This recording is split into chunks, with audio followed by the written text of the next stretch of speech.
What's up, No Nation? I'm Jesse from Planting the Spear, and we have a top 25 matchup sold out at night in Doak Campbell Stadium. Homecoming. It's number 4 Florida State versus number 16 Duke Blue Devils. And I'm here with Michael from Plant the Spear as well. We're going to talk about this game. We're going to talk about what we saw against Syracuse last week. And this is just a big episode because this is a massive game for Florida State. I mean, it's been a while since we've had a ranked matchup at home. Obviously, we had LSU, but that was neutral site. Yep. So this is a big one. Michael, how are you? I'm great, man. I'm really excited for this weekend. I mean, it's going to be my first ever like rank versus rank game at Doak Campbell Stadium. I'm thrilled. I'm pumped. And let's go. Let's go Knowles. Yeah, man. If I could unsell my tickets to this game, I would totally unsell them. I banked Hey on man, can I get Miami. those tickets back, please? Exactly.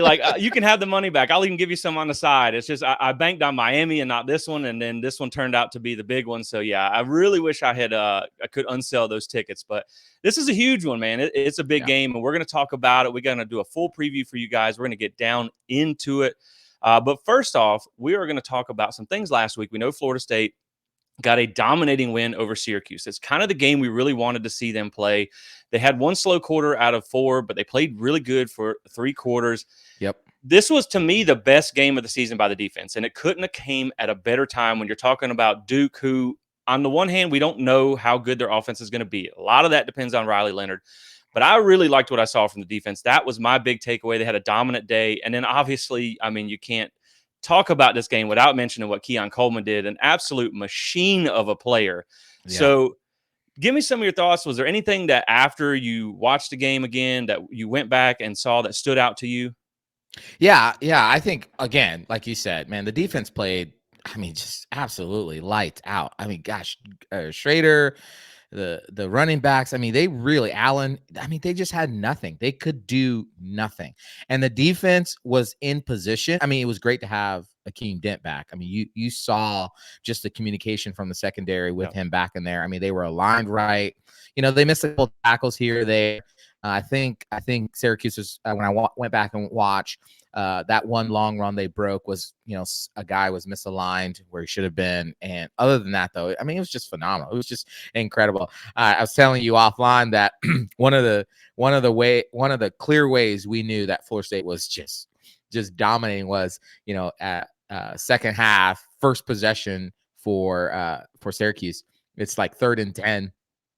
And Dino Babers and them, they call a run, not a draw, to see if they could get some yardage, to see if they could crack it. Like they literally called a regular run play up the middle, knowing it was going to get stuffed as it had been the whole game, basically as a way of saying, we trying to get out of here. Yeah, he's trying to get back on that plane and get back to New York. He's like, it's too hot to be standing out here taking this butt whipping on the sideline in Florida. That's so right. that's funny. Right. Yeah, and I think they really just had their way with Syracuse. It was never really a game. And I think you bring up a good point, too, about Akeem Dent being back. When you look at the last 2 games, especially against Virginia Tech, too, only 107 passing yards in that one.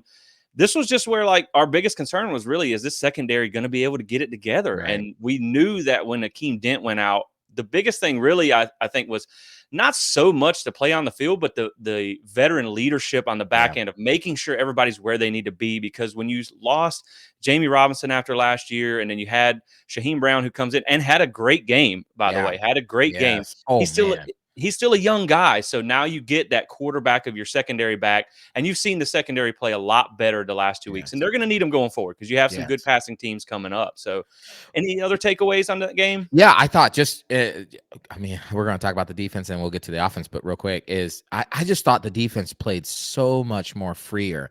Like they triggered when they were supposed to. I saw on the replay watching back, there was very little hesitation of not knowing where to be, not knowing what gap to fill, not knowing what assignment or leverage to have. I mean, they just played like their hair's on fire. Like it was almost like they just knew what was coming, and so they could just play. I mean, it was incredible. I thought the offense, again, that second quarter was, even watching it back, you saw there were some misassignments. Mike Norvell talked about that in his Monday press conference. There were some misassignments there, not just on the offensive line, but in the out wide as well. And so those caused some of the frustrations that you saw in the second quarter. I mean, Jordan Travis. I mean, you probably saw it on the TV copy if you're watching. He was clearly frustrated. Yeah. But yeah, I thought outside of that, Keon Coleman, he was wearing the P-Dub shirt, the Peter Warrick shirt, and he played like him. Right. It was very fitting that he had that on in warm-ups, and that was something I meant to mention on the post game was just the fact that like you come out in that shirt and everybody knows P-Dub. There's a standard at Florida State at wide receiver. Right. If you're going to be an elite player, you got to live up to that standard. And really in that game, it was like, man, you could not have picked a better game to warm up in that shirt. And when I talk about we talk about the offense, I think that you do see some things where it's like they're just trying to break through. The things are there. Maybe there's some miscommunications, but the plays are there. And there's just some frustrations of them getting on the same page. But I also think that, when you have Johnny Wilson out and you're bringing in some new guys that haven't played a whole lot, you're still shuffling around on your offensive line. But I do think that what they were able to do on offense, especially running the ball, was big in that game because, when they took on Virginia Tech, they ran well in that game, but it was like, okay, their run defense is terrible. Right. Syracuse, now we know they haven't played a ton of people, but their run defense was pretty good. And to see Florida State bounce back with a second dominating performance on the ground like that, we talked about after the Virginia Tech one, it was like, okay, I don't want to say the running game is necessarily fixed and they're about to break off 200 yards in every game when you played a terrible run defense. But now that you saw what they did against Syracuse, I feel like they've got some things figured out. Yep. Yeah, absolutely. I would say that I thought this game was a great game to work on some of those kinks. I mean, to get some of those players in. I mean, they have just the most successful teams in college football, at least over the last 15, 20 years. They're playing a high number of people. They're getting a lot of their players in to build that depth. And that's what you're seeing. You're seeing these games, and not even just in garbage time. I thought something was really cool and indicative of how much better Florida State has gotten is they're playing these young players in crunch time. I mean, you talk about Conrad Hussey. I saw him out there like early in the game when it was still like in doubt, maybe a little bit. You saw Nicholson, the true freshman linebacker out there. I mean, you're seeing these young players who are getting out there in crucial time, who are getting that game, so that when these upperclassmen, when they leave, these guys are ready to go. And so I thought it was a great game for a lot of that. I mean, Florida State did what it was supposed to do. It covered the spread, it won, it dominated, and now we're going to play Duke. Yeah, and I do think when you talk about the personnel out there, one thing I will touch on real quick, I do like that they are rotating more. I think they're keeping guys fresh, not only throughout a game period where you have fresh bodies in the fourth quarter, but throughout the whole season. I mean, when you look at the snap counts, that a lot of your starters, Fabian and all that, they really haven't played that much at all this year. So, when you get to game 10, 11, 12 into the postseason, especially if you get Darrell Jackson back, like a lot of these guys, you're going to have fresh bodies there. Now, I will say what I was going to mention was, as far as Duke goes, that you did not have for Syracuse, it does look like they do expect Johnny Wilson to be back for this game. Yep. Also, Bless Harris is going to be back for this game as well. They said that he was pretty close to being ready last week. I think we talked about this before the game. I really do think when you looked at that game and what Florida State kind of felt like they were going to be able to do, I think they thought they didn't need them. So maybe they were available, but they just didn't need. There was no point. Clearly they were like, okay, this is a week that we feel like we can actually rest you guys a little bit more.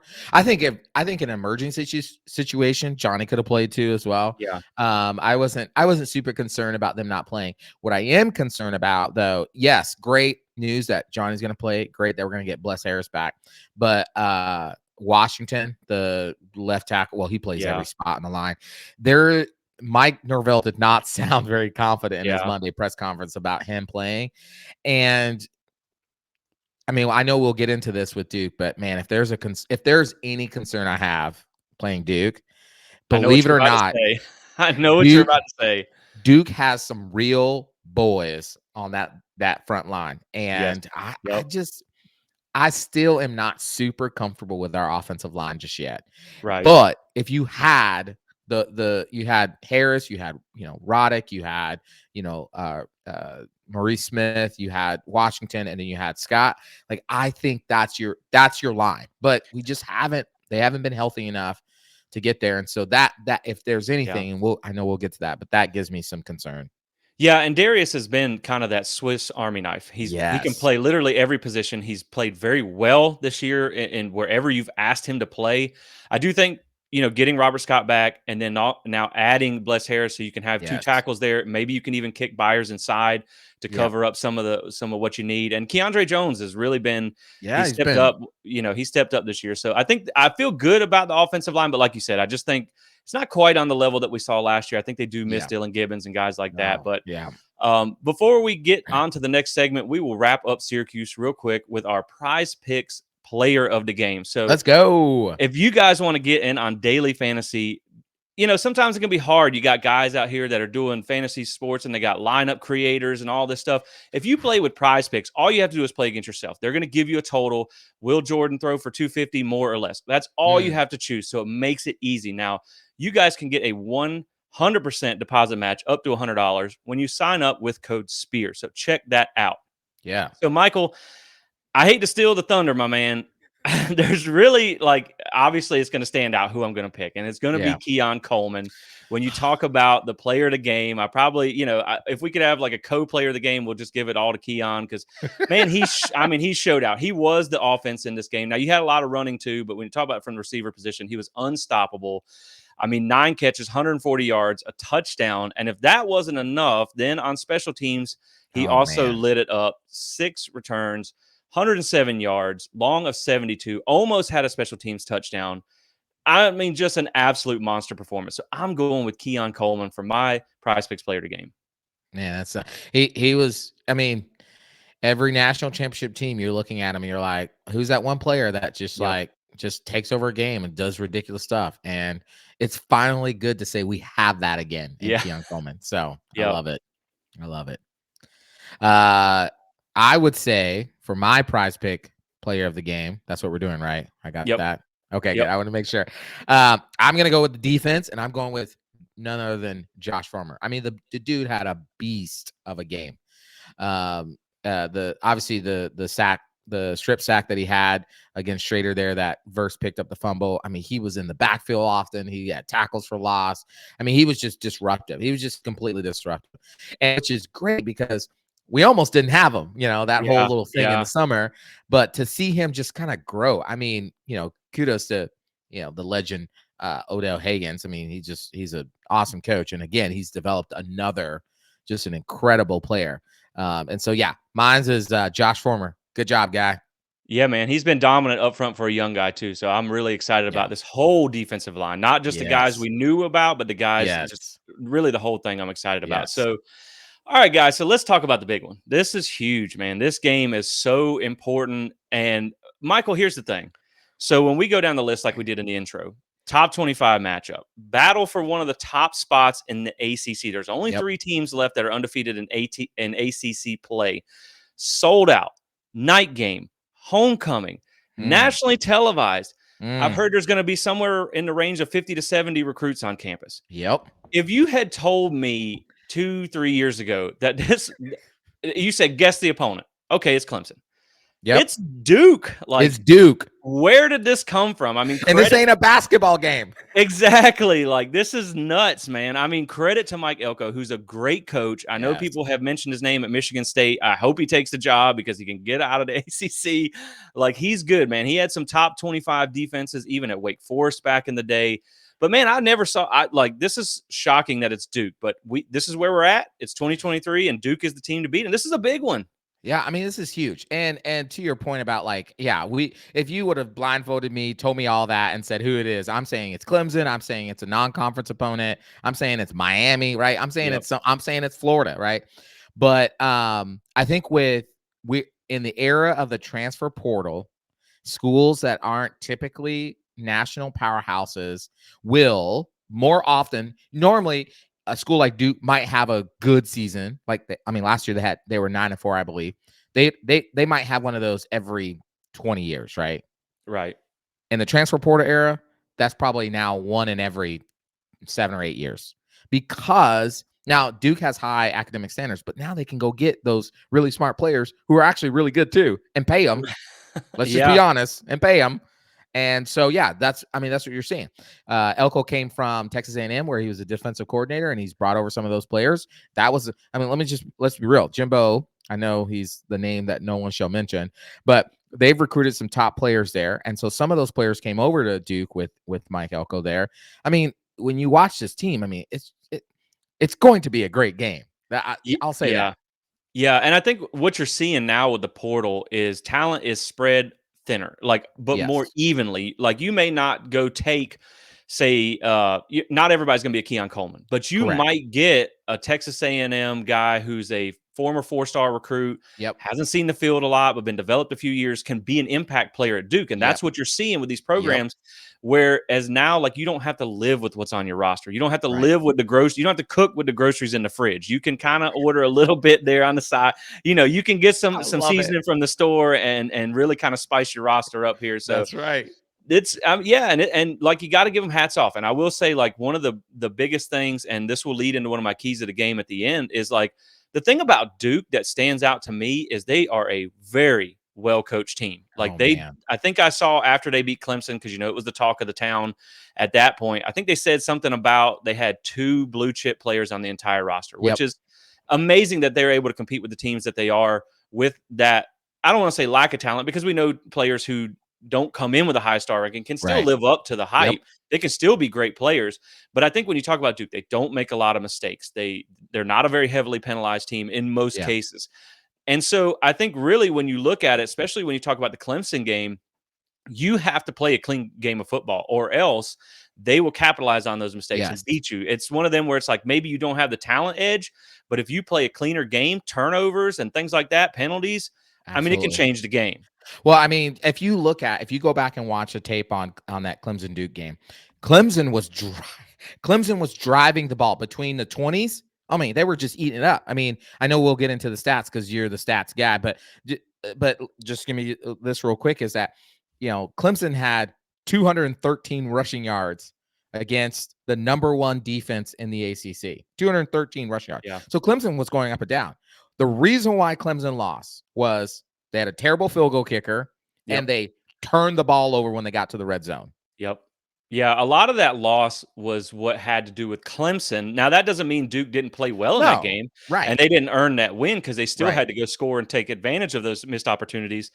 But, like we said, that's a lot to do with what Clemson did to Yep. themselves. And we're going to go through their schedule. We're going to give some thoughts on some of the games here, because like we talked about, and we'll get into this in just a second, but last week when we talked about Syracuse, we knew they kind of played a little bit of a Charmin-soft schedule. They had a couple of tough games right before you with Clemson and UNC, Yep. and we saw those games went a lot differently. The thing with Duke, we both talked about this in our show prep. I think you really have to separate their season, and Yes. I'm going to go as far as 3 games here. I'm going to go first Clemson, then Notre Dame. I think Yep. those 2 have to be evaluated on their own. The third game that I throw into there is NC State, and the reason I say that is because while you're a much better team than NC State, it's your only legit sample set that you have with the backup quarterback. So Right. there are some things we can at least talk about the offense there. But Yep. leading into this game, obviously we got some storylines we got to talk about, guys. So the biggest one is whether or not Riley Leonard is going to be able to play, or at least be close to 100%, because he's the heart of that offense. And if he doesn't play, I think it's going to go not the way they hope. Now, they were able to beat up on NC State with the backup, but there's some fluky things in that game that we're going to talk about. So Riley Leonard, to me, is the biggest story. And really, you can talk about both quarterbacks, because Jordan Travis has been banged up. Now, we know he'll be available. How healthy he is, we don't know. So you got kind of a battle of which quarterback can play and be at the highest percentage of health-wise. So just kind of give me your initial thoughts on what you think, whether they have Riley Leonard or whether they don't. And I think when you see the spread, 14 points, I kind of feel like they think he's either not going to play or he's going to be less than 100%, because 14 points was a little steep when you look at last week was only 17, and I think 17 and a half against Virginia Tech, who's nowhere near as good as Duke is. So give me some of your thoughts on how you see that playing out. Well, here's the thing I've learned about Vegas. Vegas knows stuff. Yeah, they do. They pay a lot of money to know stuff. They pay a lot of money to know stuff. So yeah, when I saw that spread come out, I was really shocked, and I was like, they know They know something that we don't know, right? Which Right. is they are banking on the fact that Riley Leonard is not playing, or he's literally going to be a statue in the back. Yep. That's basically what it is, right?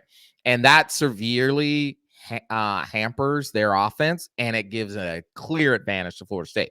Now, if Riley, I'm not saying that if Riley Leonard was playing and he was 100% healthy, that it would be like, oh gosh, Florida State like should Right. be Right. concerned, but it does change the game. So what I thought was interesting was if you go back and watch the Duke North Carolina game, if you watch like the little TV intro they do there, they had Mike Elko had Riley Leonard, suited up and warming up.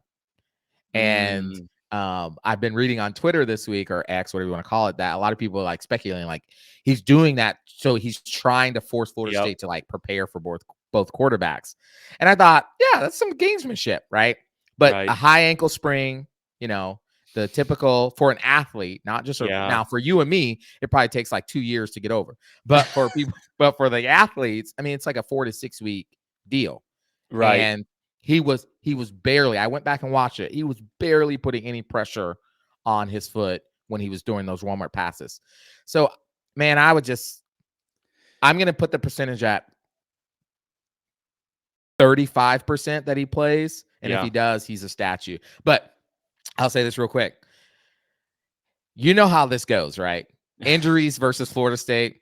They're like, they tore their ACL. And it's like, oh yeah, we're not gonna see them. And literally on Miracle Saturday night, the game starts and they're that person trotting out. Like, what voodoo have you been doing? Right. They had an ACL transplant on Friday night and everything was good. Like I know, Everything man, was great. it's crazy, and I think you're right. And I think like when you talk about a normal person's healing time, that athletes can do crazy things and they can do wraps and braces. I just think when you talk about what Riley Leonard's game is, having that high ankle sprain Yeah, is a lot different. He's a mobile guy. Like if I had a high ankle sprain, I can barely run to the mailbox without getting out of wind anyway. This is a guy right. who has to run around for 4 quarters because their offensive line is not that great. And we'll talk about that in the offense section. Yep. But I do think that is going to be something really to watch in this game, even if he does play, he's not at 100%. And to be honest, I feel like if they play him in this game, and I'm not a doctor, I'm not the coach at Duke, I don't Right. know his status.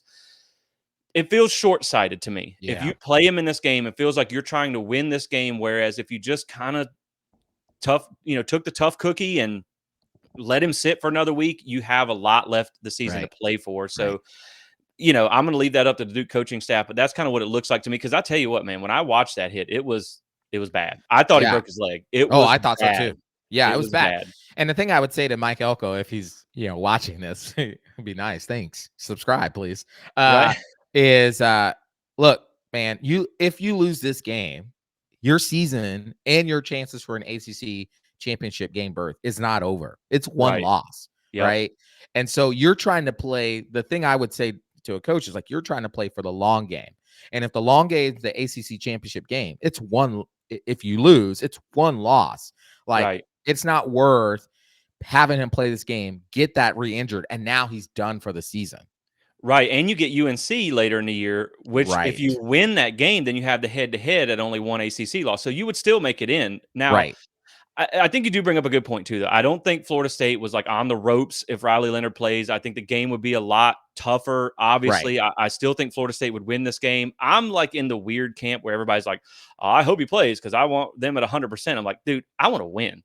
So Exactly. like, it is what it is. And I was talking to my brother the other day who's a Georgia fan. And it's like, man, if Georgia doesn't kind of look up and have an injury in Alabama and Jameson Williams, I believe it was, and then against Ohio State where they had some guys get injured, they don't have 2 national titles. That's correct. Now that you're a year removed from that, what do you look back at? The fact that you got to celebrate 2 national titles or that you didn't catch someone at 100%. So like, maybe I'm in the camp by myself here, but no, hey, I'm in that camp with you. I'm taking every advantage I can get. That's So right. Keeping on down the storyline. So we know Florida State. This is, like I said, it's surprising when you hear all this stuff about Duke because Florida State is 21-0 all time against Duke, 19-0 if you take away some vacated wins. So you're hoping that they can keep that streak going. We know that Duke is a team that was able to beat NC State last week, even without Riley Leonard. I mean, NC State, they're really having a tough year there. Yeah. Now I will say the interesting thing about this, this is a big opportunity for Florida State. They have not beat a ranked team at home since they beat number 5 UNC 31-28 in 2020. They're 0-3 in ranked games at home in Doak Campbell Stadium since then. So this will be a big one to see if they can get over that hump and defend Doak there. That's going to be interesting. Now, when you talk about these two teams, Florida State, like we know, number 4 in the nation, 6-0 on the season, 4-0 in ACC play. Duke 5-1, 2-0 in ACC. Florida State's on a 12-game win streak. They're 3-0 at home this year. Duke is on a 1-game win streak, and they are 1-0 on the road. Now, this was another big point when you're not talking about X's and O's. You're just talking about broad view of the game. Duke has played 2 really big games, Clemson and Notre Dame. They were both at home at night. They have not had – their only road game was at UConn.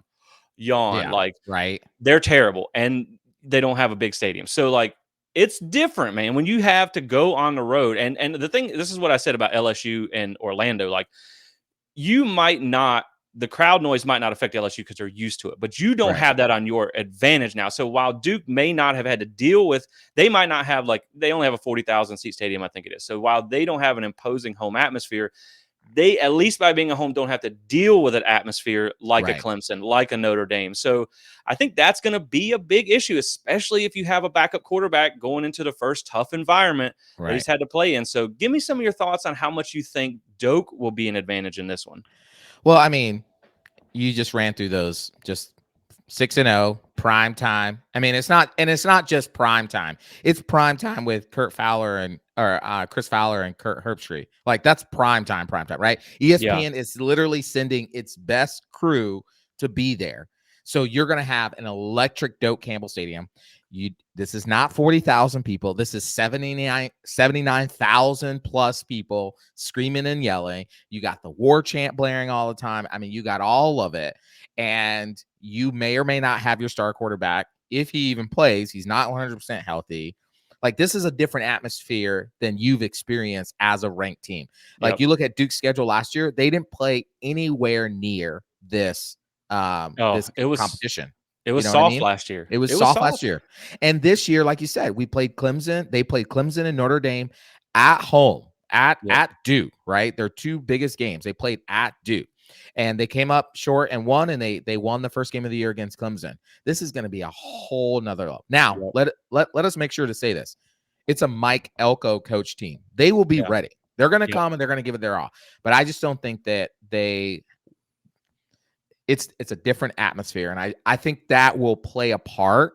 And listen, Florida State fans, we need you to be there early. We need you to show up. We need you to act a fool, scream, yell. Don't get kicked out, but do everything you can. We're going to be the 12th man this weekend. Yeah, and I really feel like the atmosphere around this game, people know it's important. People know it's big. You got Jermaine Johnson talking about he's coming back in town for the game. So you're going to have some people on the sideline too. Right. I know everybody's been joking on social media asking if it's Taylor Swift, which would be funny. But I'm thinking it might be Dalvin Cook. He's new to the Jets. I would like to see him come home. So yeah, I think it's going to be an advantage. And, we saw last year against Boston College, one of the first sellout Florida State had in a few years, where the players said on the field they couldn't hear to communicate. So, when you have a game of this magnitude, any little advantage you can have, one miscommunication that leads to an interception or something like that could be the difference in the game. So, I was at the 2011 Oklahoma game, and if we can match that level of noise, it's hard for anybody, because I couldn't hear myself think. But when you talk about Florida State and getting a ranked win at home, I think this is a big test for Duke as well. Now, I know it's against a top 5 team. It's a big ask to pull off, especially with a quarterback that's injured or maybe not even available. But last time Duke beat out, because I was interested in this, and we know this is a different Duke than in the past, but they've had a few good years. The last time Duke won a ranked game on the road was 2014. They won 31-25 over number 22 Georgia Tech. So it's been a while since they've been able to beat a ranked team on the road. And the last meeting, now hopefully it goes this way again, but the last meeting between FSU and Duke, now you got to stretch back a little bit here. The last meeting when they were ranked was in the 2013 ACC championship game. Oh, I remember that game. I remember that, because everybody was like, all right, Florida State, watch out. You're on upset watch. And they won 45-7. The game, it was over before it starts. So hopefully we can win again 45-7. That would be nice. I would love it because the last time we played Duke was during the COVID season. We had to change the game around. It ended up being the game at the end of the season game. We won like 56-35. Yeah, I'd like to put Duke back in its place. Yeah, Just and remind you. I did think that I have to give them credit because I thought Duke was going to take a step back this year just because they Yeah. played such a soft schedule last year. They didn't really beat anybody until the end of the Yep. year, where they beat Wake and UCF after they had kind of already collapsed. So, Yep. to see what they've done so far this year, I mean, you got to give them credit for the level that they're playing at. It's not the Duke of old. But yeah, I Right. didn't think they'd be quite this good this year. So it would be nice to see them kind of get smacked around one time at least this season. Yes. So, Yes. and they still got UNC and stuff like that. But Right. so let's talk about the team, Duke, and then we'll get into the offense and defense. So I'm going to start with some advanced metrics here. These are the F plus rankings. These combine S&P plus with FEI rankings. It's just all you really need to know is this is opponent and pace to play adjusted, because it's Yep. hard to do just regular outright stats. So in this one, the F plus ranking as a team, they are 19th. Their offense is ranked 28th. Their defense is ranked 12th. They have a really good defense. Their special team is 61st. And when you talk about who they played two teams in the S&P top 50, and they are 1-1. They have split so far. Another thing I do want to touch on with these guys that really was one of the things that led to their success in 2021. They were plus, and this is something that if you read Phil Steele's preseason magazine, this is almost never repeatable. They were Mm. plus 16 in turnovers in 2021. Unreal to That's have unheard that. of.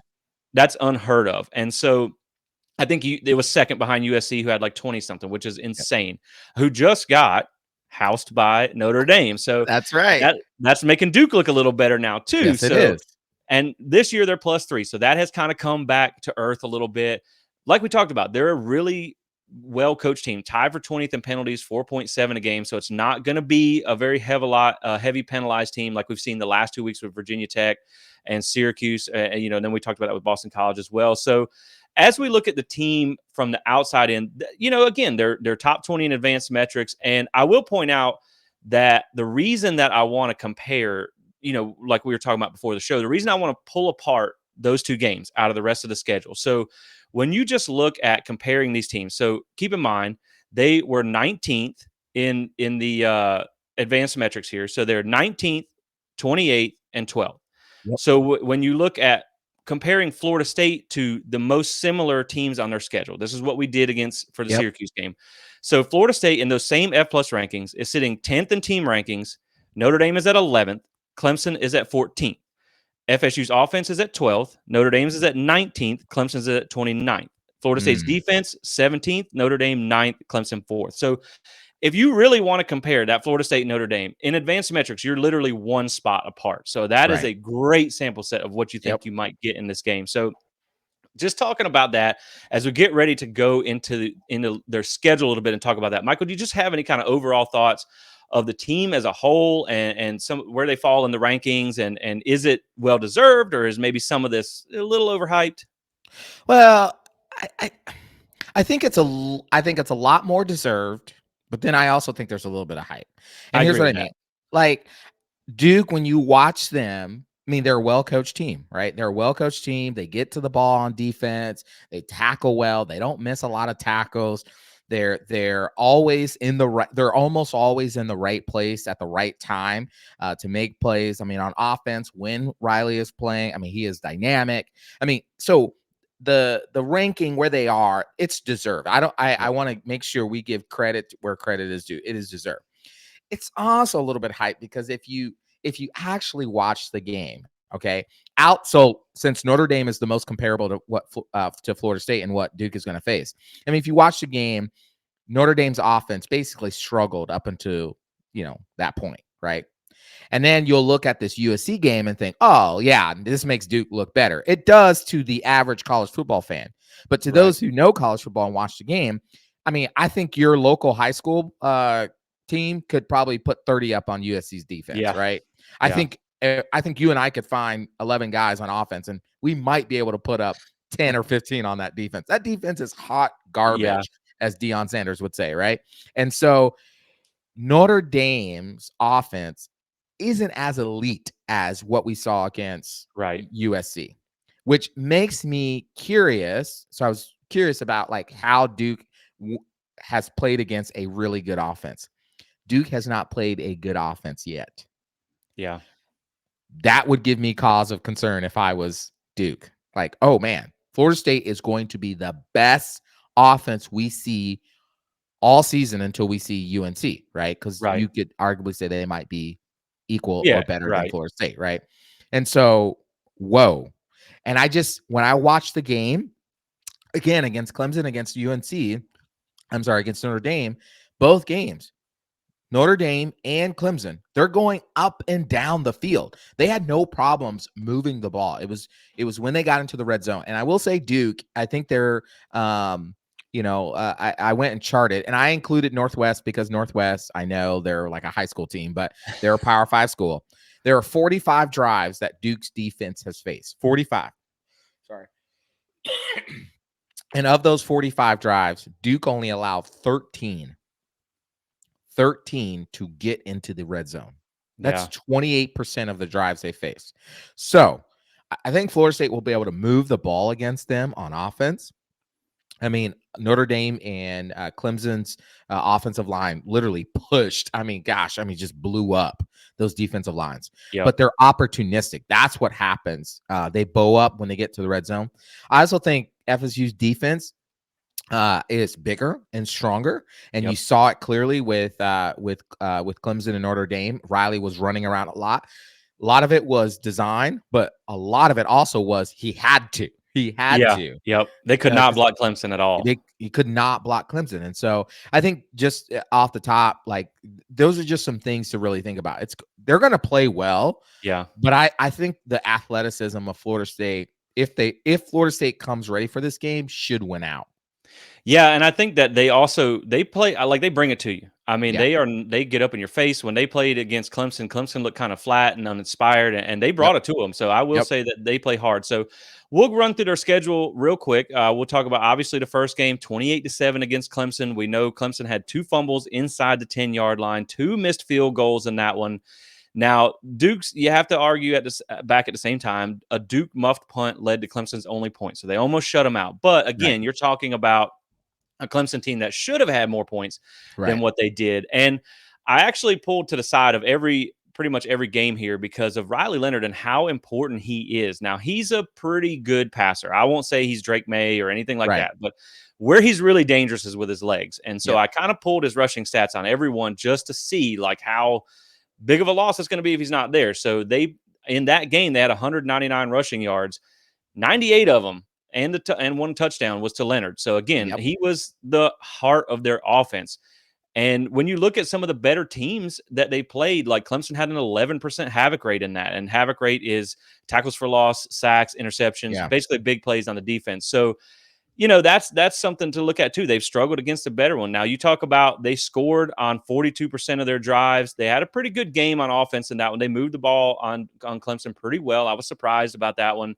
But yeah, man, I just really think when you look at the Clemson game, it was a lot of what Clemson did to themselves, but they still moved the ball up and down the field. They still had opportunities. And I think that's really what I think I took away the most from that game was Clemson struggled to block Duke. They got pressured a lot in that game. And I have some stats we'll talk about in a second, but then you also talk about the Clemson defensive line was unblockable by Duke. And so my first thing was like, okay, well, if you got a mobile quarterback, and we do, you can probably, you can handle some things there against Duke. But at the same time, if you can eat up their offensive line, which I feel like our defensive line can do, you can have some success against them. So any thoughts on that Clemson game that really stood out to you? Yeah, I thought when I watched it back, as you said, Duke's defense or Clemson's defensive line was really, they were in the backfield. They were blowing up almost every play. They were in the backfield.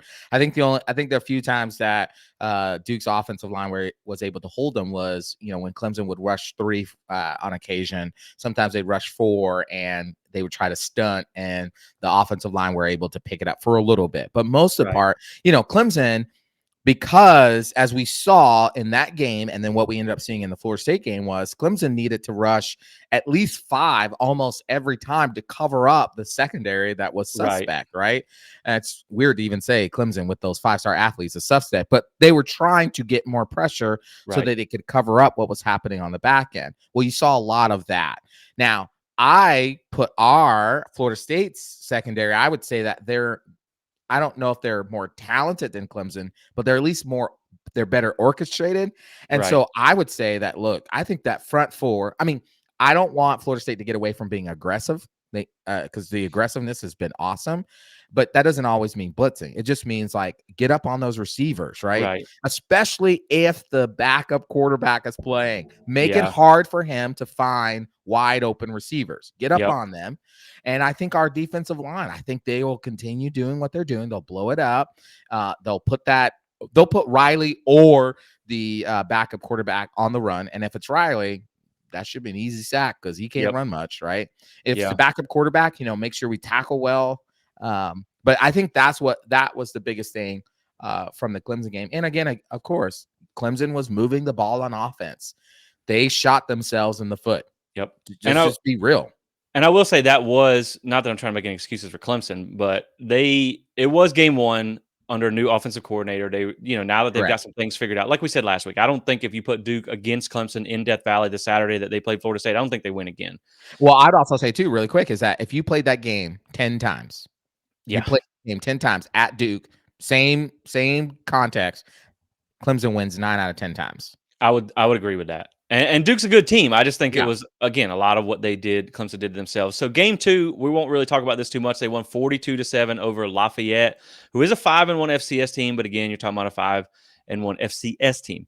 Game three, they beat Northwestern, who is currently 3-3 on the year, 38-14. We know that's a team that just fired their coach. They got all kinds of culture problems there, some transfer outs and things like that. So not too great there. Now, I will say the note that I had on that, Riley Leonard had 97 rushing yards and 2 touchdowns in that game. So again, you're seeing if he's not available, how much of that offense he was responsible for. Game 4, UConn, they beat 41-7. UConn had a breakthrough year last year, but it's just gone south fast for them. They're 1-5 on the year. Riley Leonard did have 30 rushing yards and a touchdown in that one, but he probably didn't even have to run that much because basketball season started after game 1 for UConn.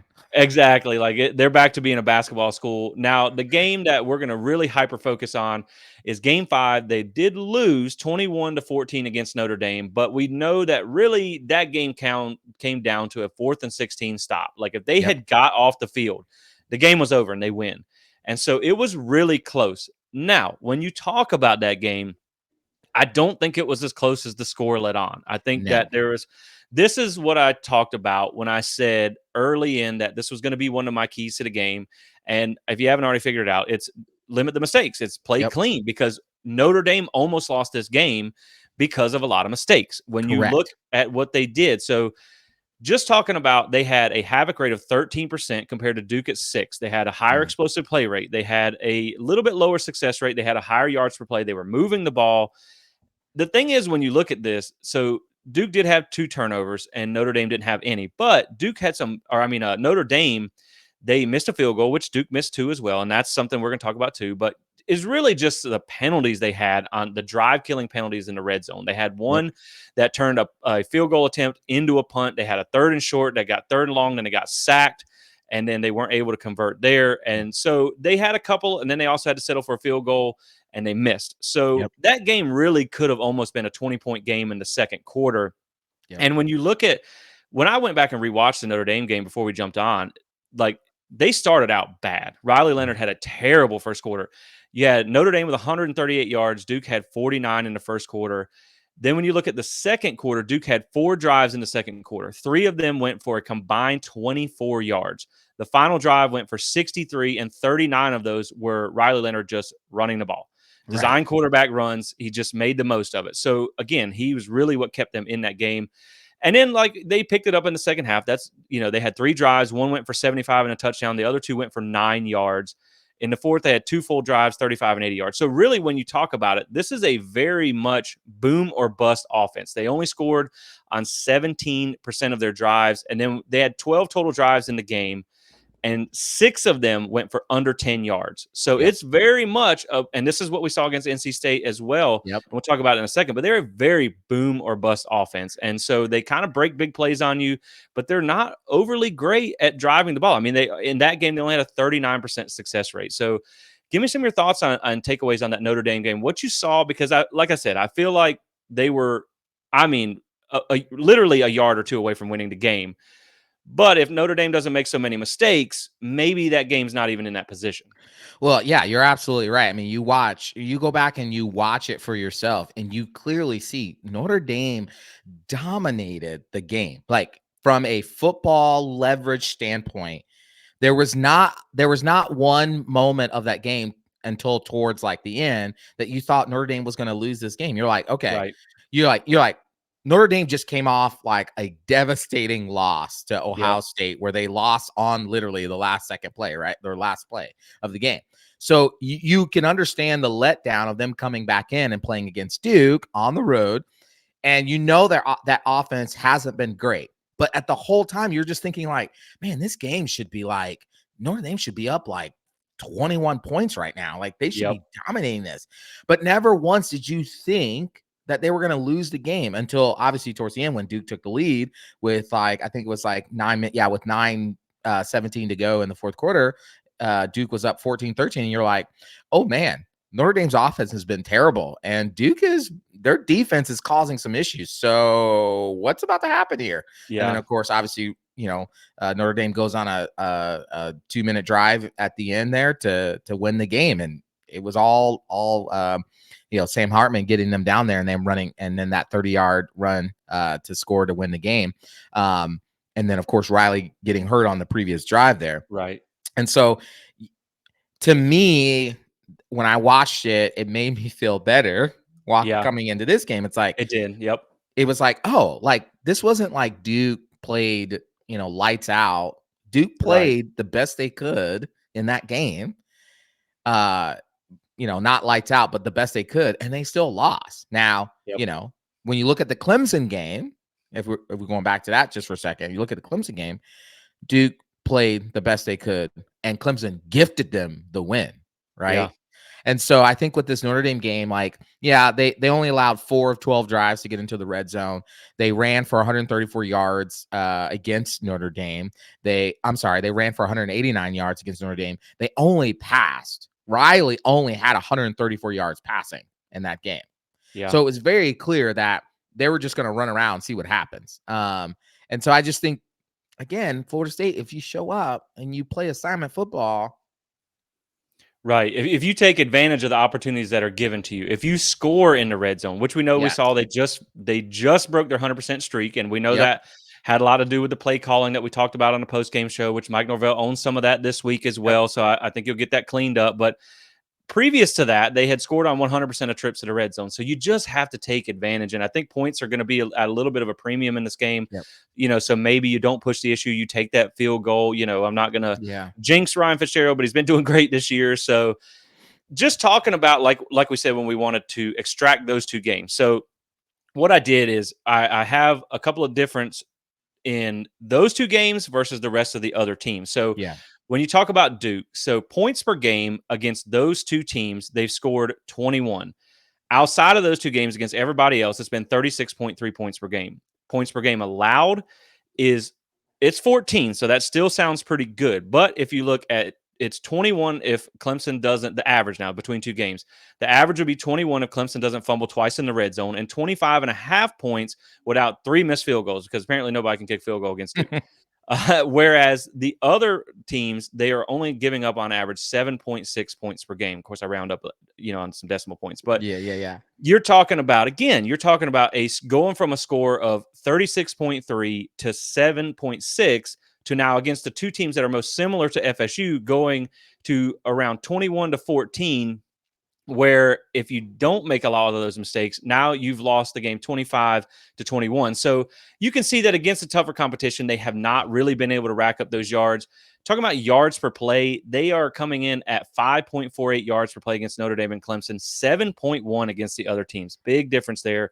Yards per play allowed, 6.09 against Clemson and Notre Dame, drops down to 4.02 against that weaker competition. So you can see the teams that have a decent offense, and Clemson's offense is far from good. Right. They were able to move the ball on them. Now, again, you're talking about the havoc rate allowed against those better defenses, 12% on average, 7.5% against the other teams. And that includes NC State, who had a 14% havoc rate against them, because I feel like they really just sold out to try and stop the run because they knew the backup quarterback wasn't going to be able to throw on them. So there's a really stark contrast when you talk about comparing Notre Dame and Clemson with FSU against the other teams, because the highest ranked team in the advanced metrics that we talked about earlier, besides those two, is NC State, who's at 56, and their offense is at 95th. So their offense is hot garbage, like you said. And the defense is top 25 at 22nd. That's fair. Northwestern is at 88, and UConn is at 123rd. So those teams aren't even in the same conversation. So yeah. Well, even this, like, okay, like if you break down now, this is something that I think is just very indicative of the Duke's offense. As you said, boom or bust. Duke is 76 in the nation on third down conversions. They're only converting 39%. So the low end of 39% of their third down conversion. But if you go into and look at what they did against Clemson, Notre Dame, and I would even add NC State, because that backup quarterback may play. Against Clemson, they were 5 of 15 on third down. Against Notre Dame, they were 6 of 15 on third down. Against NC State, with the backup quarterback, they were 1 of 9. Okay, bad. So that's 12 of 39 on third down, and the best games and the best teams that they've played for 30.8%. So barely 31% of third downs. Florida State has to get them off the field. And if you can get them off the field, you're going to win the game. You're just going to win the game. Again, Clemson is an aberration. Clemson gave them that game. Yep. Yeah. And I mean, they're really close to being, they would almost have one of the best records or schedule or what am I looking for? Resumes in college football if they beat Notre Dame with what we saw them do. But when you talk about that NC State game, it was, first off, it's impressive. Of course, the 1 year we don't get to play NC State, in like the last 20, we would beat them like a drum. Oh, that'd be nice. I wish, because man, I'm not a big fan of NC State. But talking about that game, it was impressive for them to win 24-3. Now that game, at first I was like, okay, well maybe the backup's pretty decent, but that was a very fluky game. When you talk about Duke in that game, they only had a 29% success rate. That is awful. And then you talk about Duke. This is another thing that I'm interested in, to see how, when you have a backup quarterback, what is their pace of play? Yeah. Because they ran 20 less plays than they do on average in the NC State game with the backup quarterback. So maybe they're not able to push the tempo. 20 less, I think it was only 42 plays, and they ran over 60 plays in every game except for that one. So that could be something to watch too. Now, he only threw one pass in the entire second half. Yeah. So it's not like the quarterback put the team on his shoulders and just won this game through the air. 152 of their 301 total yards came on 2 plays. Wow. And one of those was a run play. One of those was a chunk pass play where the DB just got beat. Yeah, he just got beat. And that's going to happen. But it looked like in that game, NC State played a lot of press man coverage because they were trying to load up and put their corners on islands and be like, we're going to stop you from running the ball because we don't think he can throw it. And really, he didn't. He had 4-12 for 107 yards or something like that. It was pretty terrible. They had 16 yards in the second half outside of the one explosive play. 5 of 11 drives went for less than 10 yards. And when you look at their touchdown drives, it's not like they drove down the field and shoved it down their throat and scored. 2 plays, 90 yards, 1 play, 8 yards off an interception, and then 1 play for 83 yards. So again, it was really all chunk plays. Yeah. Well, and the thing I don't want us to miss, and I know the coaches are probably harping on this, is that you're right. Those were very much chunk plays. Those runs were very much chunk runs.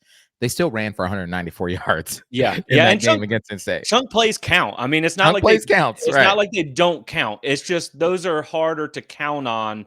Correct. Happening again. You know what I mean? Correct. Like those are explosive plays that happen against a defense that has been typically good, but on that night was not good. Right.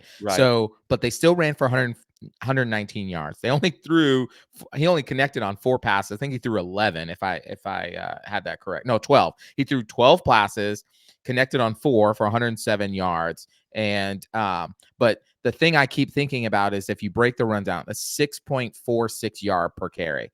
And so Florida State has to make sure that we play sound gap defense, that we're in our gaps, we're communicating, we feel, they run similar scheme that Florida State has been running, which is that counter, the guard tackle, or the which is called GT counter, or the guard tight end, which is called GY counter. They run some of that. They'll run zone, so they try to reach and get up to their next level. They'll try all that, the pin and pull. So Florida State should not be unfamiliar with what they're about to see. I think the offensive coordinator there used to be on staff alongside with Mike Norvell. So Mike is familiar. Adam is familiar with who they're going out, though they've never coached against them. So play sound defense, stay in your gap, do what you're supposed to do. Don't try to be a superhero. And we should. I don't think we'll hold them under 100, though that would be nice. Yeah. But if we hold them to no more than 125 yards and we keep the passing down, it should be hopefully a fun game. Yeah, to celebrate.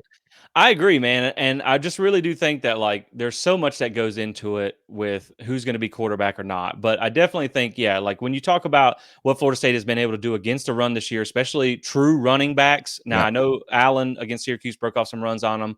I think they were really trying to guard against Schrader in that game. But they've done great against running backs. And so we'll see how it goes. We'll see if Leonard does play, and if he is relatively healthy, that could be an issue because we know they've struggled against some quarterbacks. So let's just kind of give some thoughts on the some last remaining thoughts on the Duke offense here. So obviously, this is one thing that I noticed too. So when you talk about their sacks allowed is pretty low. They're actually only giving up less than 1 sack a game, tied for 8th in the country. That's great. A lot of that has to do with Riley Leonard and his ability. So when I looked it up, Riley Leonard was under pressure for 50% of his dropbacks against Clemson. Yeah, 50%. And against Notre Dame, it was 55.9%. Now, in that game, I will mention they did have an all ACC left tackle out versus Notre Dame. I don't know if he's back or not. I haven't heard about him being out.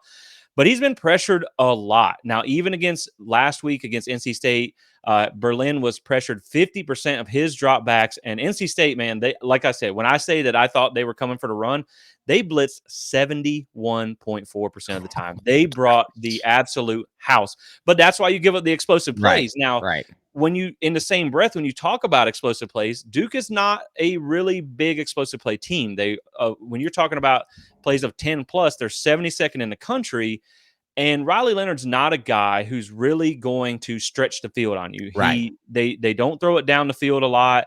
When I looked it up, it's like I think less than 10% of their passes are over 20 yards. He's really lethal from 0 to 9 yards at 80% completion rate. But on their long plays on the ground, they have 36 10-plus runs, or runs of 10-plus yards. Leonard accounted for 11 of them. So he's been a really big part of that ground game. And they're 113th in passing offense and 19th in rushing offense. So if you remove their leading rusher, that could get sketchy for that offense. I feel like Florida State could do something against them. So give me some thoughts that you have on this offense. Like we said, I think their biggest glaring weakness here, they have some receivers who are scrappy that can make some plays. I think their running backs are pretty good. You know, they're not super high end. I don't think like their receiving core is better than what you saw in LSU. I don't think their running backs are necessarily better than what you saw at Clemson. And but I think their offensive line really gives you an opportunity in this game to stop that offense, because I think it's going to be overmatched. And I think the defensive line is going to be able to win the day. Yeah, absolutely. Well, here's the thing, I think. So, if you take out Clemson, Notre Dame, NC State, they've played they're 5-1, so they've played those other teams, Northwestern, Lafayette, whatever the terrible teams are, right? They're still 72nd in the country in yards per game, right? They average about 388 yards. So they're 72nd. They're not blazing the field, right? Right. How about this one? They're 76th in the country in red zone scoring percentage. 76. So they're great. Yeah, so they're getting to the red zone when they do, but they're not scoring a lot. They have a terrible field goal kicker, right? They're not getting into the end zone as often. And so if you look at that offense and you think, if Riley is not playing and we don't give up the super explosive plays, how are they going to score? Right. Right. It's good. They're going to have to just hope for some kind of blown assignment or something, which is what you saw against NC State. And, and when you talk about Riley Leonard, let's just assume he can play. So Yep. when you talk about him as a passer, 61.7% completion percentage, only 3 passing touchdowns on the year, really not a lot. Now, the thing is, he's not going to blow you away with his arm. He only has a 1.5% big time throw rate, which is one of the lowest I've seen by a starting Power 5 quarterback. Right. But a lot of that has to do with downfield passes. We know they don't throw the ball downfield a whole lot. Now, he only has 1 interception, and his turnover worthy play rate is only 1.9%, which is very low. So that is really good. So he's safe with the ball. He's not going to give you many chances to take it away. Now, I will say when you talk about pressure, here's some more numbers for you. So he only has an 8.8% pressure to sack ratio. So as much as he gets pressured, he's hard to get on the ground. So Florida State needs to make sure if they get in the backfield, they take advantage of that. And so on the year, I thought this was kind of interesting to look up when we talk about comparing similar teams. So he's been pressured 57 times this season. Out of those 57 pressures, 38 were against Clemson and Notre Dame at 19 apiece. Whew. So that leads me to believe when you talk about Florida State as a defensive line that's on par with both of those schools, if not probably better than Notre Dame, probably better to close to Clemson. I think you're going to live in the backfield this game. Now, it's whether you have to deal with Leonard or whether you have to deal with Berlin, who I believe, was at like a 23 or around 20% pressure to sack ratio. So you're obviously better off if Berlin plays, but I think you're going to live in that backfield. You just got to make sure you get him on the ground because it's going to be crucial. Right. Well, and the thing is to understand, Mike Elko is a defensive coach, right? And what do defensive coaches love and preach about? The run game, right? And so, I mean, when you look at Riley, I mean, he's only completed 79 passes. He's only thrown the ball 126 times. I mean, just contrast that with Jordan Travis, who has thrown the ball 182 times and completed 115 passes. And he didn't. I'm about to say Riley Leonard didn't even play in the last game. Correct, right? And so, like, you look at like the emphasis. Even if Riley was going to play, they're going to run the ball. And so Florida State defense has to make them one-dimensional. Florida State has to fight very hard to make them one-dimensional in what they're doing. And I think if you can do that, then you're going to see a lot of success on defense. I agree. I definitely think if you can make them have to throw to beat you, and this may be a situation where it's loud, you get up by a score or two, maybe you put their backs against the wall, and we'll see. So talking about Mike Elko and the defense, we'll switch over to the defensive side of things. Man, he's a really good coach, and he's got a really good defense. And when you talked about them coming into this year, they brought back 99.5% of their yardage. So I thought the offense would really be their strength, and the defense has turned out. They had some more pieces to replace, but like you said, they brought in some players from the transfer portal that have elevated that defense. And it's their strength. I mean, 9.8 points per game scoring defense, which is 4th in the country. Again, we talked about that. It's a little different when you talk about the tougher teams. 8th best passing defense in the country, 63rd best rushing defense. Yards per play allowed, they're 11th. I mean, you go down the line, they're a little okay on third down defense, 56 in the country, allowing 37.1%. But other than that, I mean, they're 2nd in red zone defense in the country. They're 67th in sacks, averaging 2.33 a game. I mean, their defense is good. There's really no way to say it. They're good, and that defensive line is legit. Yes, it is. And let me give you 2 stats, Mr. Statman. They've only given up 8 touchdowns on the season. 8. Okay. Number 2 stat. They've only given up 5 plays of 30 yards or more. 5. That's impressive. They're 3rd in the nation. Okay. Now, again, we can quantify that of who they played. And I mean, that might look a little different if you broke it down. But I mean, just to think about that, 9.83 yards a game, 4th in the nation on that. They're giving up 4.44 yards, and I'm sorry, 9.83 points per game, 4.4 yards per play. They're a good defense. Like, if Duke fans, if you're listening to us right now, we're not saying you're not. You are a good defense. You have a good defense. You will challenge Florida State for a little bit. Yeah, because like you said, I mean, they just haven't played. Like, Sam Hartman's good at quarterback, but then when you talk about what they did, they scored a lot on a terrible USC defense that Colorado put points all over them. And then they couldn't really, they didn't do anything against Ohio State at home. So we'll see. This is going to be their biggest challenge on the defense as well, especially when you talk about not only playing against the best offense you've seen, but you're doing it in the toughest environment where your defense now has to communicate and crowd noise. They haven't seen receivers like Florida State has. So to me, really, this game, when you talk about Florida State's offense versus that defense, is going to come down to how well you can stop that pressure.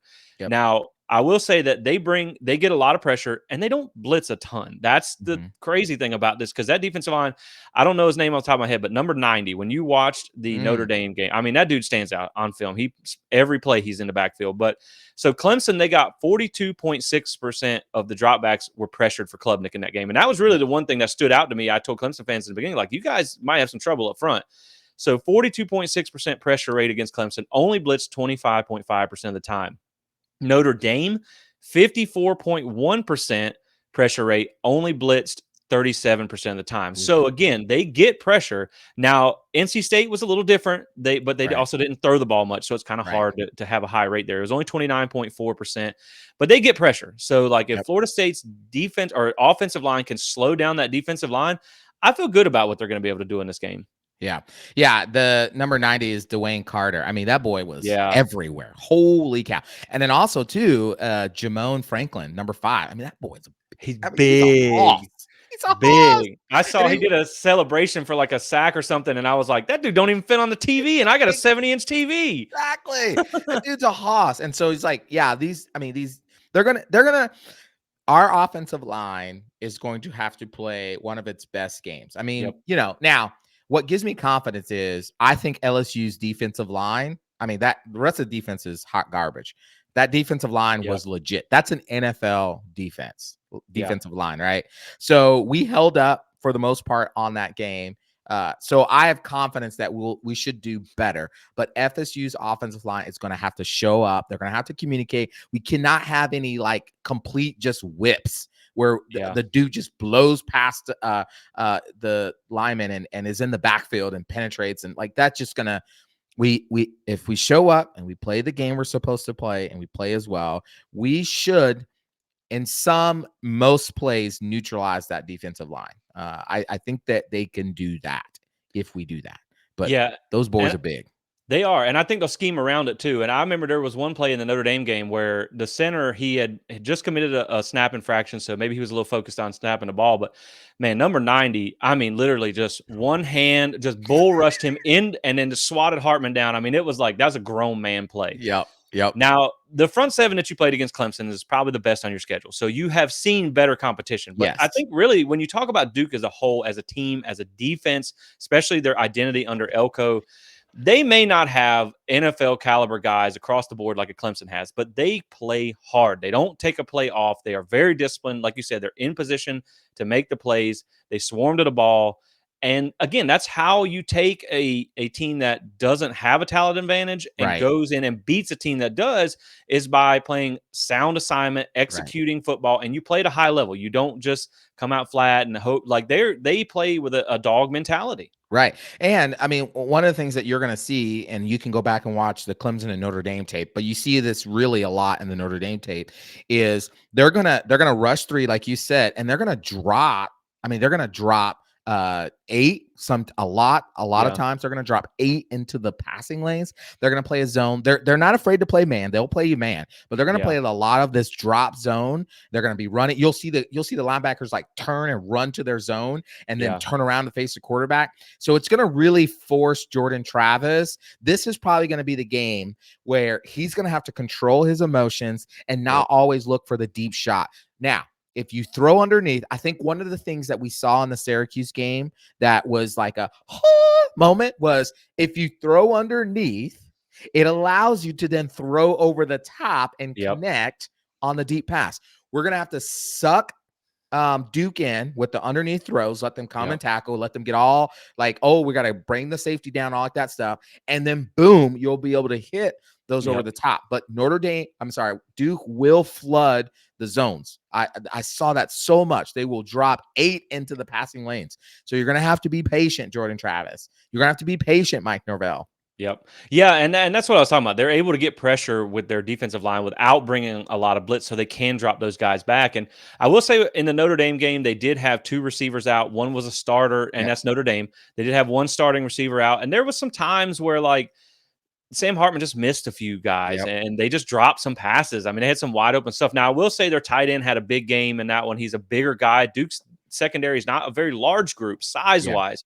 So Yeah. you get Johnny Wilson back. So hopefully that will help you win some one on ones. Also, we know Keon Coleman 6'4", so that's going to help too. So you have size, and I think that's going to be good. So, Michael, as we get ready, let me touch on one more thing. We talked about special teams. Was Polino, their kicker? He is 6 of 10, so only 60% on field goals. So maybe that could be an advantage Maybe. there. Now, I will say his long is 52, and he's 2 of 2 from 50 plus. So he's got some range there, but he's really struggled in the kicking game. So, I'm sure he'll probably, like last year, we saw every kicker was like, couldn't hit the broadside of a barn and then would go 10 of 10 against Florida State. So Right. hopefully he struggles again in this one. But as we get ready to kind of wrap this game up, are there any other thoughts on the offense, the defense, anything that really stands out to you about this game? I just think, this is because it's prime time, because it's the big everything, Duke's going to come out inspired, and they're going to have some tricks up their sleeve. I'll bet you my bottom dollar they're going to be ready. They're going to throw some things that Florida State hasn't seen. One of the things I was banking on as I was watching back, I was like, well, Florida State should be very familiar with this team, with all they do, because Clemson, Notre Dame, they've probably pulled out their best stuff, right? Yep. But I imagine that they'll do some tendency breakers on both offense and defense. You might see a little bit more blitzing since they don't normally do that. They might try to play you man up. They might recognize the offensive line is injured, so they might try to exploit that. So I think Florida State and Norvell and Adam Fuller will be ready for that. I'm just ready for this game let's go. Let's get it done. I know it's huge, and the environment's going to be insane. And I've already seen some practice interviews where they said that they're ramping up the intensity this week because they know, Yeah, and I think they know. And as good as Duke is, I think like if you're going to lose a game, it would just kind of really be take the wind out of your sails for it to be Duke, because it's still Duke. I mean, when I talk to some Clemson fans, and most of you guys know I live in the Charlotte area, so I live around primarily Clemson fans. I was like, look, and they're like, okay, well we outgained them, we're fine. And I was like, all right, yeah, but here's the thing. Duke's gotten better, but you guys have earned the right to talk about yourselves with Ohio State, Alabama, Georgia, and all that. It's still Duke. They still have Duke. 2 blue chip players on the whole roster, so Correct. They get full credit for what they've done there. But I still think this is a game Florida State should win. So as we get ready to round this out and make some predictions, we talked about doing this segment before the show. How does Duke win this game? What does Duke have to do to come into Doak Campbell and beat Florida State? I'll let you lead with this one. Okay. Yeah. I would say I think the top 2 things Duke would have to do is they have to, if they get into the red zone, they got to score touchdowns. You cannot strike. Obviously, you can't rely on your field goal kicker. You have to score touchdown. I know that's obvious for you watching out there. Like, well, duh. Right. No, seriously, they have to score touchdowns. They have to score touchdowns, and they have to find a way to make Florida State one-dimensional. And here's why. Now, you would say, wait, but that would be good because they'd be throwing all over. Not if they're flooding the zones. If they're flooding the zones, Travis has proven that he's getting frustrated when they're not doing what they're supposed to do, when they're dropping balls. His accuracy has not been what it was last season. He's throwing passes behind receivers. I think that's all due to emotion and frustration right now. So if Duke can frustrate Travis, make them one-dimensional, and then in that one dimension that they have, that they're frustrating, then I think they have a chance. And let me just say this, that one dimension can't be running, because if Florida State starts running over you, game over. But if they have to force them to pass and they're able to like stop the run with that front 4, front 5, and they can flood the zones, then I think you might see Travis get frustrated. You might see him forcing stuff, which will lead to interceptions and basically a repeat of the Clemson game. If they can do those 2 things, score in the red zone and frustrate Travis, I think that is a recipe for an upset. Yeah, I'm on the same page with you, because I feel like it has to almost be, especially if you're talking about Riley Leonard doesn't play. I think they need some help. And I think that's going to come in the form of, you need your defense to carry the day. You need pressure on Jordan Travis. You need to force them to make some mistakes, cause some turnovers, things like that. Jordan, we know, kind of has a limp left arm. So like if you catch him maybe on the blind side, it's good. That's what it's going to have to be. You're Yeah. going to have to hope Florida State commits some penalties. You're going to have to hope they do some uncharacteristic things. Your defense is going to have to own the day, and you're just going to have to stay efficient. You can't Yep. turn the ball over. You're going to have to be able to run the ball. And like you said, you're not going to beat a team that has now scored 30-plus points in 12 games with 3-point field goals. It's just not going to happen because, I mean, they only scored 14 against Notre Dame, and they scored 28 against Clemson. But again, like we know, they got a lot of free chances with all the turnovers and things like that. So to me, it's just you're going to have to hope Florida State makes mistakes, and you're going to have to capitalize on those because even if Riley Leonard is back in this one, if he can't run the ball, I don't think he's a good enough quarterback through the air to beat Florida State. I think if he's not at 100%, honestly, I really think it's a disservice to play him. Yeah. I So agree. that's how I feel about that one. I think it's, like I said, they're going to need some help in this one. But when we flip the sides here and we talk about what does Florida State have to do to win this game. So we'll give a couple keys and then we'll go into a score prediction, which I'm gonna be honest, guys, I haven't really thought about a score prediction. So we're going to kind of do it on the fly here. So for me, I'm just going to give you a couple of keys that I have here. First I have is in the same vein we just talked about, limit mistakes. Duke is a very well coached and very opportunistic team that will make you pay for those mistakes. Just look at Clemson. That's all the proof you need. They do well in penalties. They do well in turnover margin. They will let you make mistakes and they will let you lose the game more than they're worried about winning it. So Florida State, first off, before you worry, and this sounds kind of weird, but before you worry about winning the game, don't lose the game. That's don't correct. give them, you don't let, I've used this analogy, and this is Duke is a much better team than the other ones, but I use this analogy all the time. Like my high school coach used to say, you have to kill a gnat with a sledgehammer because you can't let them hang around. Now, Duke is not a gnat. They're a big bird or whatever. You know what I mean? Like they're not a gnat. They're getting in your face. Yes. But like I feel like if they don't have Riley Leonard, if you can deliver the knockout blow early, I think you'll be okay. And that's why my second key to the game in this one is to set the tone. Yep. We know that Duke plays with an edge under Elko. I think that the intensity level when they played Clemson was off the charts compared to what Clemson brought into that game. They fly around. They play hard. They're a very physical team. They brought it to Clemson like we talked about. Doak will be a very tough environment for them to play in. Don't let them take the air out of the stadium. Don't get down, have a slow second quarter, let Duke take the lead into halftime or something like that. I think if you come out, like we said, and you limit the mistakes and you punch Duke in the mouth, you get Doak rocking, I think Florida State can just play their own game at that point and just go out and beat a team that, frankly, you're better than if you play your game. So give me some keys on what you think Florida State has to do to beat Duke at home. I'm going to give you one key. Mike Norvell says this all the time. It's not about the team across the field. It's about us, right? Florida State, to win this game, they have to be Florida State. They have to be the dominant, punch you in the mouth first. You're not going to punch back. If you punch back, it's a tickle. We're going to ram it down your throat. And by the third quarter, Jordan Travis has a baseball hat on like this. And you're looking up at the scoreboard and you're like, how long before we can get the heck out of here? Right. That's what they did to Syracuse. It's what they eventually did to Virginia Tech. It's what they did to Southern Miss. It's what they did to LSU. Right. Let's do it again. Let's be Florida State. Be focused, be determined, play sound defense, win the day, win the play, have, Jordan take the pass that's in front of you, not the pass that you necessarily want, all like that. I think if they're Florida State, they should win this game. Definitely. And before we get into score predictions, I will tell you guys real quick about our sponsor for today's show, Alumni Hall FSU. Look, you're headed to the game this weekend. You're going to Doak. You want to be, to the nine. You got all the swag, as the kids say, and they probably don't even say that anymore. I'm like probably I think we passed swag and now we're on drip. That just you're on drip. Hey, look, I'm old, man. It is what it is. But if you want to get your drip on at Doak, you need to go to Alumni Hall because they got everything that you need: hats, shirts, cups, everything you need.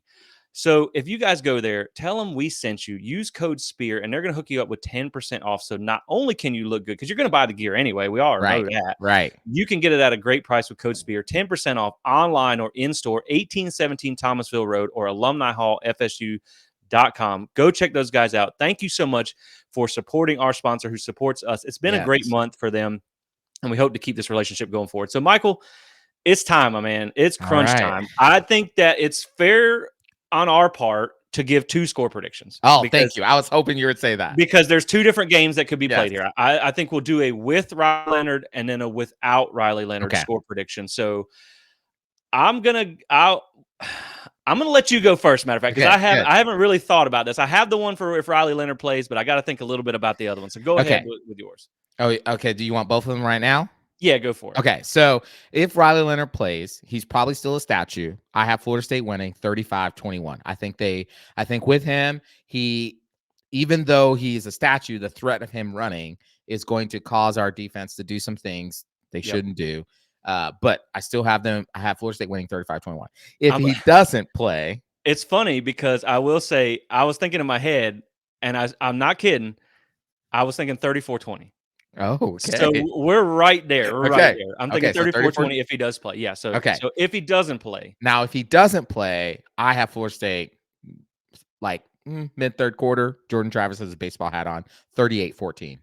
Yeah, I could see, like, honestly, their defense is pretty decent. They haven't given up a ton of points this year. Right. I don't know that Florida State's going to score like 40 points. So, I mean, obviously the quarterback can change how many possessions you get and things like that. So you could bump it up. And I said 34-20 with Riley Leonard. I would go, man, just without him, it's going to be tough. It's going to be tough sledding. I'm thinking something like 41-17, maybe. I think you could also have some garbage time there.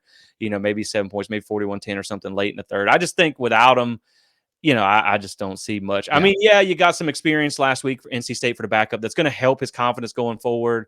But, we thought the same thing with Kyron Drones. We thought that he would get that, and he just shut him down. So I think without him, Florida State's in good shape. With him, it'll be more of a test. But like you said, he's going to be a statue back there. I don't think he's going to be near 100%. I think Florida State will get it done either way in the biggest game so far of the year inside Doak Campbell Stadium, that is, against a ranked Duke team. So, man, I'm really excited about this. I know you're going to be there. I'm sad. I'm going to see if SeatGeek will let me unsell my tickets before then, and who knows if I might end up down there some way or another.